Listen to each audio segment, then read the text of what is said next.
Oh, there I am. We're going to be talking about the book. Let's do this.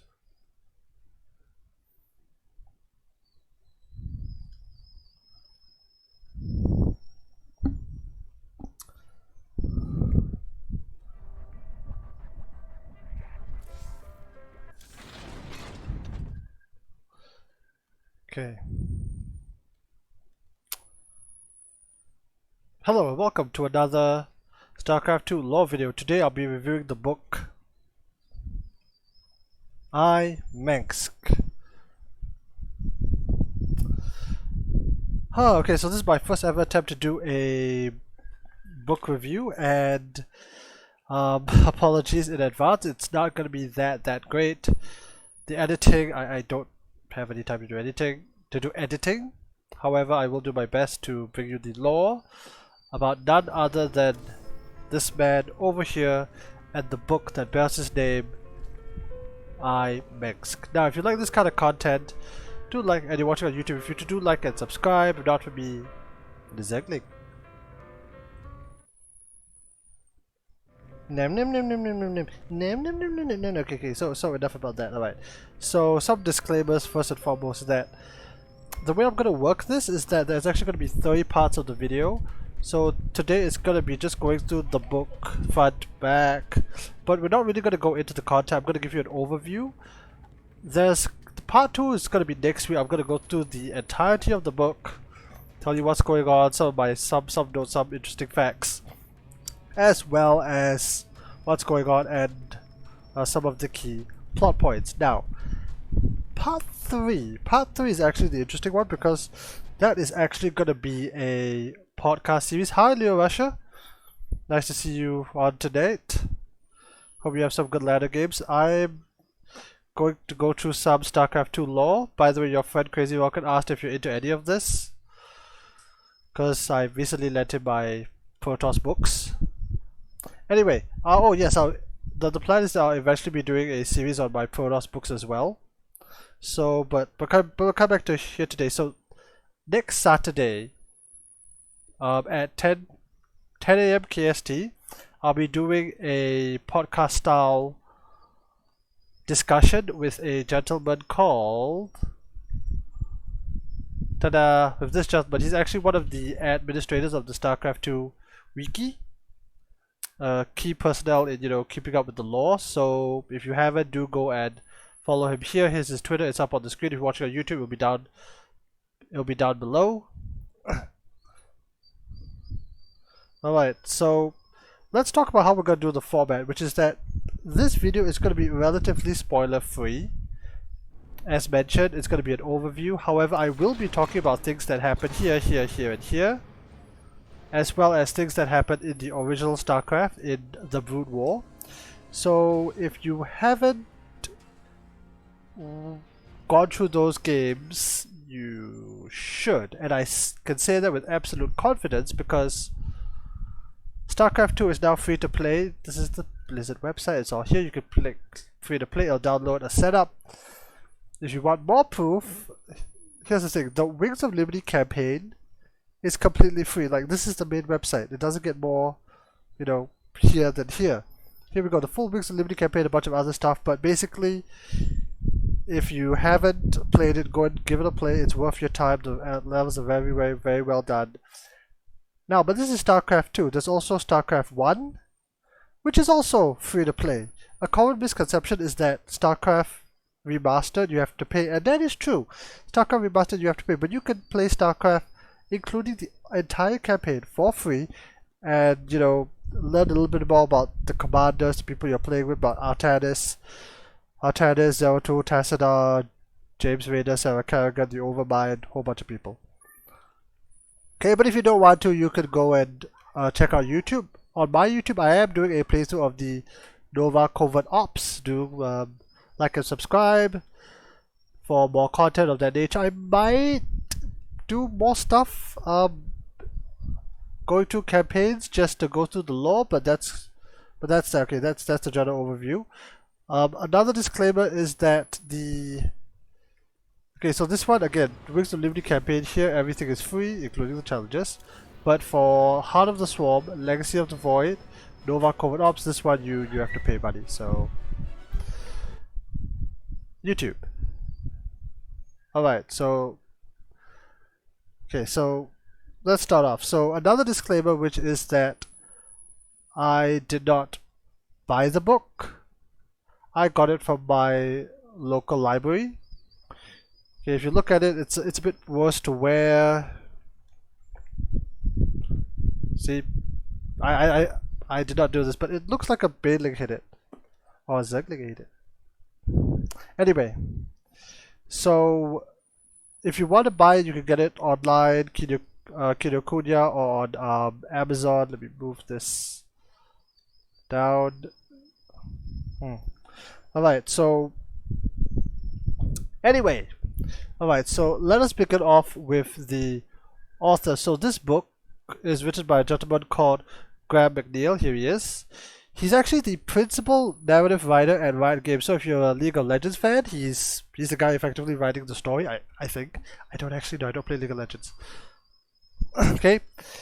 Alright, so he also has written a lot of titles for Games Workshop. So if you're a 40k fan, here are some of his works. Graham McNeil, originally from Scotland, now moved to California. These are all things he's done, including 3 books for the Horus Heresy, one of them being here it is, Sons of Slender, as well as Fulgrim, which is somewhere down here.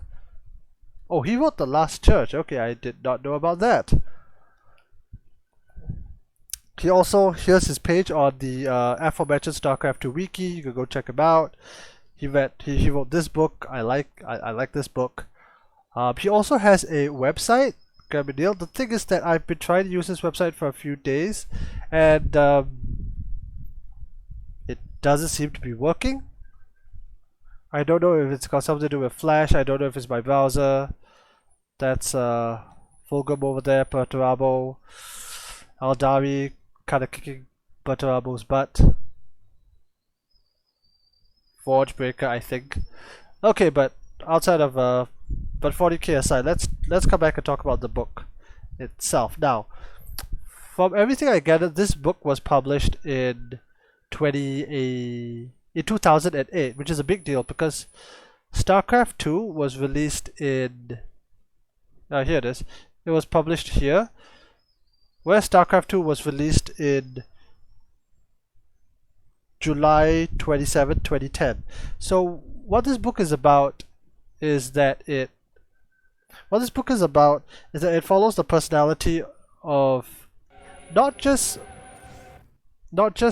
Mengsk, not just Arcturus Mengsk, I keep calling him Mengsk, not just Arcturus Mengsk, but also his father before him, Angus, and his son after him, Valerian. By the way, I'll be calling Angus Mengsk Grandpa Mengsk for simplicity. And this is interesting because this isn't a side that has been explored too much in Arcturus. In fact, the first time I saw him was in a statue in the Wings of Liberty campaign. And the thing is that by the time you get to the end, he is effectively a cartoon villain. He's effectively a cartoon villain and a co-op commander now. But this book really goes in depth to show his humanity, but also his inhumanity. At first, I did feel that the story was somewhat one-dimensional, but the more I thought about it, I did realize it was actually pretty good. It shows you how a person can have moments of, like, you can empathize with them at actual moments, and still completely disagree, and then still that person to go on to do terrible, terrible things. Again, I'm going to avoid spoilers for now. That's going to be in the next video. Now, I do want to touch on things that you would see if you just picked up the book. For example, I specifically got this of the cover. Alright, so this is actually quite interesting because as what you see here is that you see in the foreground a sword of the Mengsk dynasty. This is basically the symbol of his family. On the one side you see a Confederate flag, and I don't mean Confederate from Earth in, I think it was the 1800s. But one of the major Terran organizations that was in the Kapulu sector. And you can see that flag is in tatters. And on the other side, you see the logo of the Dominion of Man, basically the empire or the replacement state that Mengsk had of himself. And it shows Mengsk here taking a stand by the sword, which is a really nice touch, the more I thought about it. Alright, so let's go into the... Oh no, that's Big Mengsk. Where did I put it? Okay, so let's go into the overview. Yep, it's just more Mengsk, which is the whole point of the book. Huh, I swear I put it here. Hold on.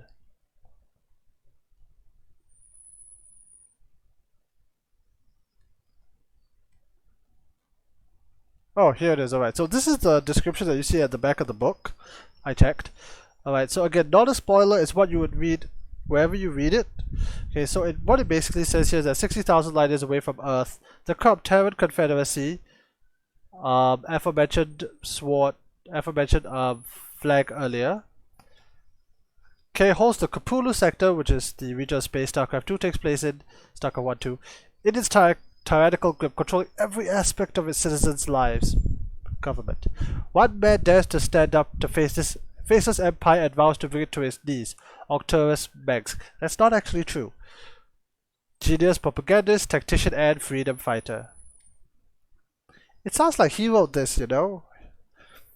A monstrous act of bloody violence sows the seeds of rebellion, Octorus. Yes. But this is not the first Mengsk to rail against such oppression. Before Octorus grew to manhood, his father, Angus Mengsk, also defied the Confederacy and sought to bring an end to his brutal reign. That happened. By the way, this I did cropped out from the StarCraft wiki because I didn't want some of the other stuff because there were spoilers. Anyway, the destiny of the Mengsk family has long been tied to that of the Confederacy and the Kapulu. But as a new empire arises from the ashes and alien invaders threaten the very existence of humanity, what will the future hold for the next generation? So this is actually a key point of the book, and as I mentioned, yes, you will have Angus, Octorus, and Valerian, but it really does show the effects that generations have on a person's life and a family's life. Basically, how Angus Mengsk through Octorus influenced Valerian and therefore to an extent made Valerian the man he is today, the Emperor of the Dominion. Alright, so let's talk about the main characters then, which is none other than Octorus Mengsk. So alright, so it does show a lot of it. It shows like him in his early days before you meet him in StarCraft 1. It goes through his time in school to his working adult life to becoming a rebel leading the Sons of Korhal, if you remember the StarCraft 1 campaign. But at the same time, it also shows you how he becomes the same ruthless dictator. This is his in-game portrait. The same ruthless dictator that you would come to effectively hate because you're playing from the perspective of Jim Raynor. But again, the specifics I'm going to leave that for part 2. A lot of it adds a lot of depth and complexity to him. It also has a colorful range of side characters, including people such as Octorus' Swordmaster. I cannot wait to talk about him in the next video. It is awesome.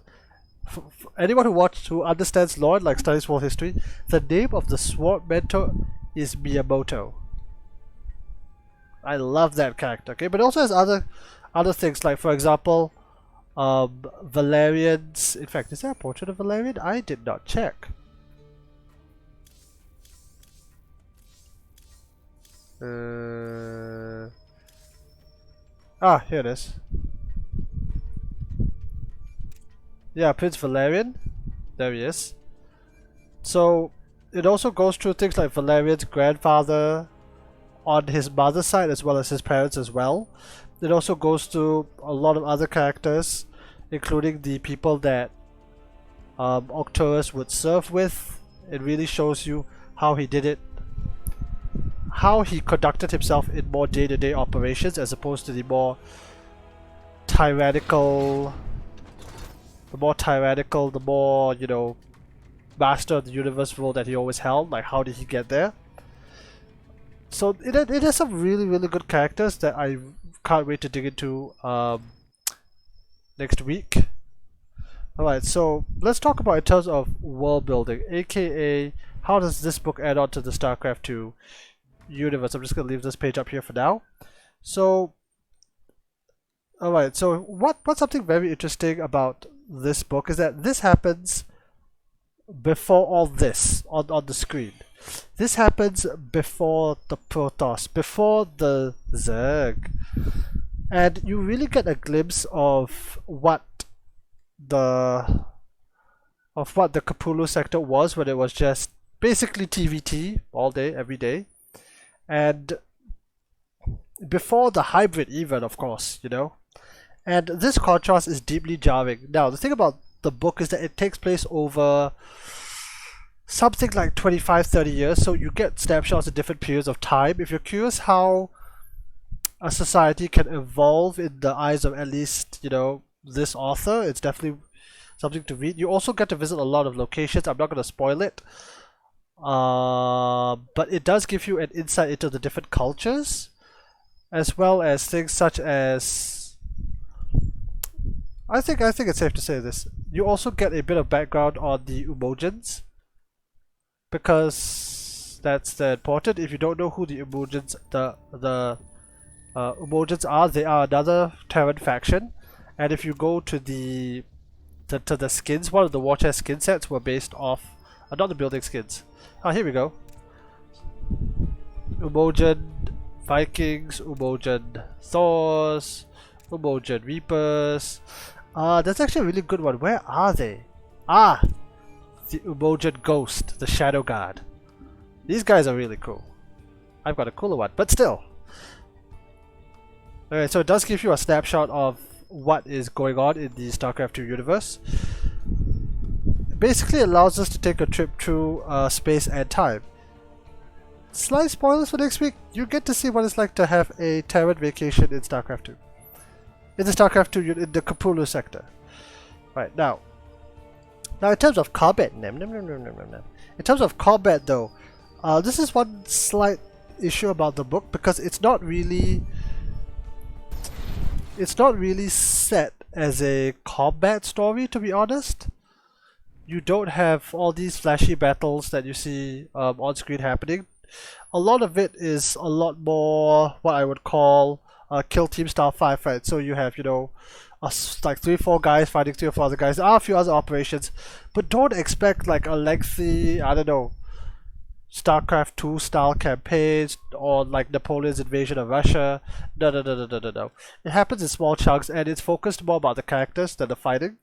One good thing about this is that a lot of the technical terms about a lot of the gear mentioned is pretty easy to understand. Like when they talk about a tank, you know that they're talking about a siege tank. When they're talking about mines, you know you're talking about mines, not widow mines actually, spider mines. Yeah, when they're talking about tanks, you know what a siege tank generally looks like and what it can do and why it's a threat. Nothing too complicated. Maybe at best Wraith from StarCraft 1, but that's neither here nor there. So if you haven't actually played Brood War, you just want curious about the universe, the combat is easy to follow, something I'll also give praise. Alright, so hi Hero, thanks for dropping by. I'm doing some lore stuff. Going through a short review of the book Mengsk. Alright, so this is actually going to be the conclusion. Again, as I mentioned, this video is going to be the spoiler-free video. I talk about it in as broad strokes as possible. If you haven't read the book and you want to do so, go ahead. Now's your chance. If not, you know, if you're watching this on YouTube, maybe by then the next video would be out, where I'll be going through all of the spoilers, everything that happens in this book, like the actual pages, as well as my podcast. Well, podcast? My long form version where I'll be talking to none other than this gentleman, Starcraft 2 lore guy, and oh man who yells at lore. He's one of the core members of the Starcraft 2 community, especially on the lore side. There's no one I know that knows more about Starcraft 2 lore than this man, and I'll be talking to him about that. Hopefully you guys will join me then live on Twitch. If not, it'll be uploaded to YouTube as well. So in conclusion, you know, Mengsk is definitely a can the circling fit up here? Okay, Mengsk is definitely a good book that I can recommend to those who have not played Starcraft 2. It really is a very character-focused story, so you don't need to know too much about the world or the lore, what's going on. It does hold your hand in that manner and lead you through it in a very organic way. And for those StarCraft 2 players, for people like me who've been playing for years and years and years, I would recommend you pick it up, especially if you're a Terran player, because the majority of the combat, I'll be honest, is TVT. For the rest, if you want to have a good story about, you know, both humanity and inhumanity, do pick up this book. Alright, if not, I hope you enjoyed this lore review. Come back again for the full spoilers edition. If not, hope you like this video. If not for me, then for the Zergling. Nom nom nom nom nom nom nom nom nom. Who eats those? Who eats those, huh? Who eats the those?